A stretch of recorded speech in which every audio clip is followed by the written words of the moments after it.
What is up, people of the world? It is me again, Alex Wimmer, aka AP3 Jumped, and today I'm finally reviewing the Casagrandes episode Operation Dad. Yes, and also have a new shirt. So yeah, I just like to use my YouTube videos as an excuse to show off new shirts because this is also from Christmas. So yeah, I'm sorry that this video is late, but it actually doesn't break my rule if I review something, any TV episode or WWE pay-per-view or anything like that, I think my hard rule is to not wait at the latest to not wait a week. Wait no longer than a week after the thing I'm reviewing has been published. So it has been exactly 1 week since Operation Dad premiered on TV, and I have a lot to say about it. So without further ado, let's get started. So yeah, I stole that little opening gag from Tyler, by the way. Well, not. A great artist steals sometimes. Ideas, that is, not artwork. Stealing artwork is bad, or you know what I mean. Anyway, because yeah, all great artists think alike. So this episode is actually notable for being the very first half-hour special for the Casagrandes, and for it being the first half-hour special, I thought it was pretty good, and I wasn't completely sure what to expect from it. I mean, I had a feeling it was going to be a good episode, you know, because my whole ideology with all the Loud House half-hour specials is that I always, in my opinion, all of those half-hour specials are always among the best in the series for the most part. Kings of the Con is like kind of the exception to that. So yeah, let me tell you why I like this episode so much. I like it because this episode features Ronnie Ann's dad. He's able to make a physical appearance, and we actually don't exactly know what the story was until watching the actual episode. Luckily enough, I didn't get spoiled for anything, and so the actual story is Ronnie Ann's dad is coming to visit. What's the name of the city? Great Lake City. For like only 2 days, I think. He's only coming to spend the weekend, which I thought he would stay a little bit longer than that, but I digress. So Ronnie Ann has this plan to try to get him to move to the city, because the headquarters of like the I guess the company or whatever, because Ronnie Ann's dad, I'm gonna butcher his name, Arturo. You have to say it just the right way. Ronnie Ann's dad is a doctor as well, and that's why he works in Peru, because he helps a lot of patients in Peru. So it turns out the company he works for, their headquarters is in Great Lake City, and when Ronnie Ann learns this, she immediately gets the idea to try to convince her dad to move into the city, because you know Ronnie Ann misses her dad dearly. Sure, they video chat every day, but she just wants to be able to actually see him face to face every single day, and Bobby does too. So that is basically the gist of the story, and another major part of it is that what Ronnie Ann tries to do in order to, after she already straight up asks, would you consider moving into the city? And unfortunately, our doodle, he explains that he's very much needed in Peru, and so Ronnie Ann tries to convince him in other ways. She tries to convince him that she's doing terribly in school and skipping classes and doing all these, becoming like a bad influence. So she's pretending that her life is crap in order to convince her dad to stay and help her get better. Like for example, failing classes and skipping school and even pretending to dress like like a punk rocker. And Ronnie gets her city friends involved, and Sid also tries to help out with all this, and even Ronnie and city friends dress up in the same exact kind of attire, and Carlotta actually helps out with those outfits. So, yeah, we I'm glad the actual plot details were kept a surprise, because we saw Ronnie Ann dressed like that in the trailer for this episode, and we had no idea why. We didn't. I'm glad they kept the plot. I'm glad they kept the plot details a secret. And for example, because they're showing that something is happening, but in the trailer they did not disclose why something is happening, and I can very much appreciate that. For Nickelodeon trying to be secretive about the actual plot so as to not spoil its own program. Batman vs Superman. But anyway, so long story short, Arturo he sure gets pissed at Ronnie Ann, because turns out he knows that she's faking, and Ronnie Ann explains why she's faking, and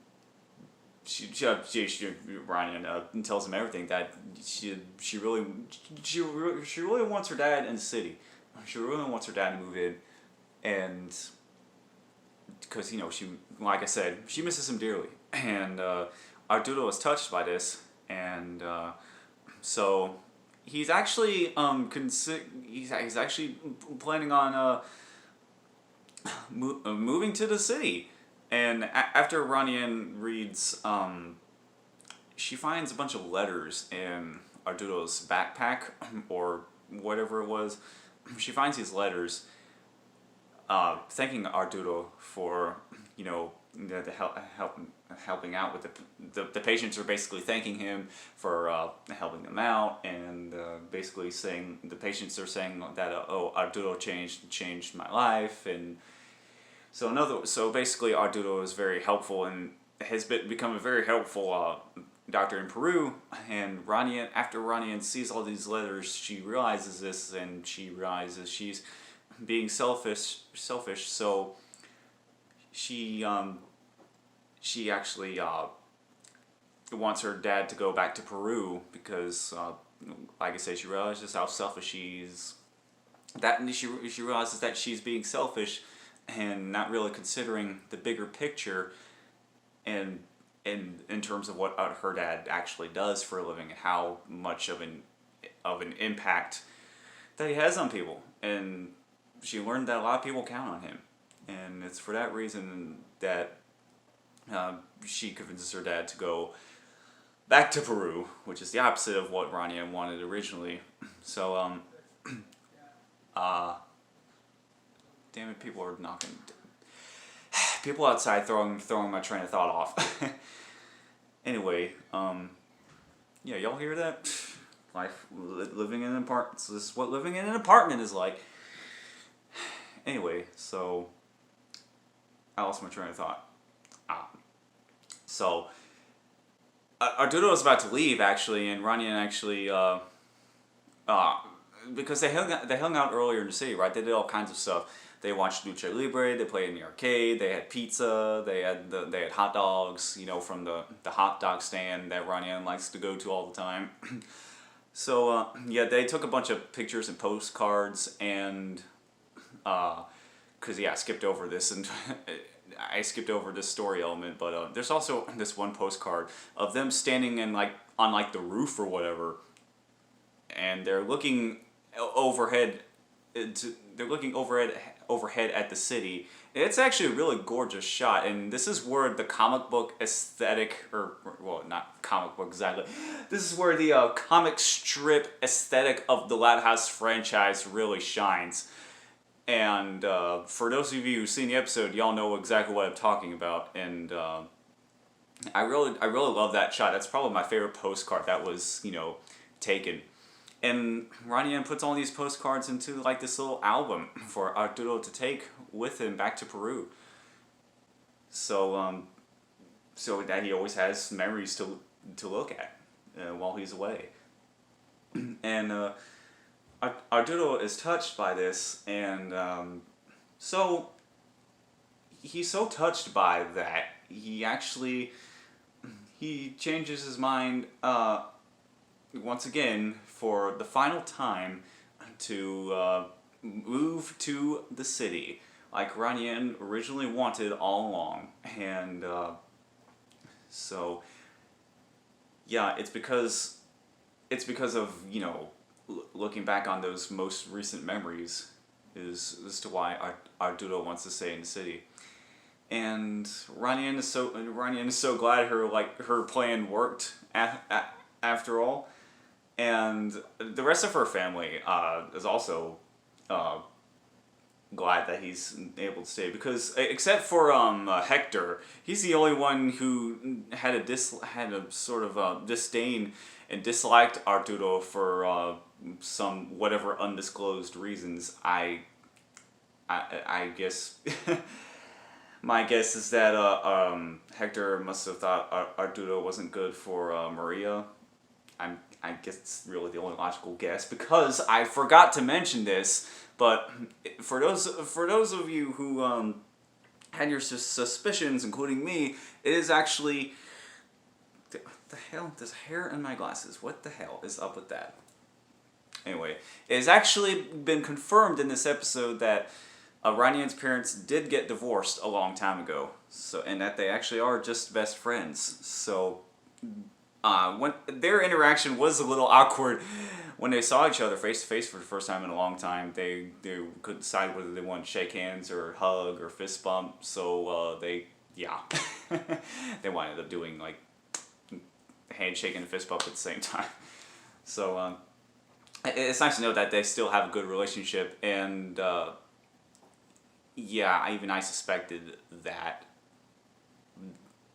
but it's actually I'm glad they actually outright confirmed that. That way we know. So yeah, at the very end, we have a classic group hug like all my favorite animated shows do.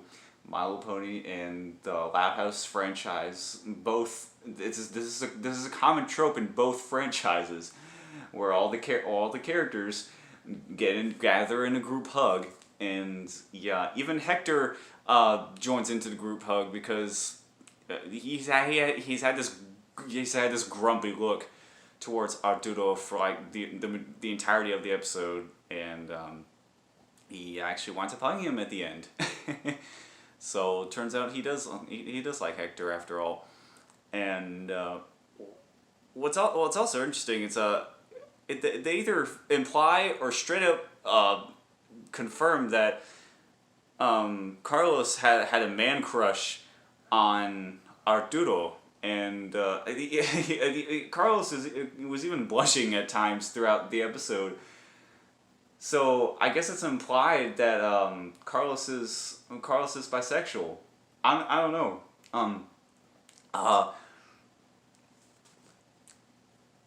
Damn. So I think I'm pretty much done with the episode. So by the way, I'm glad that the Loud House franchises had more LGBTQ representation like all throughout, and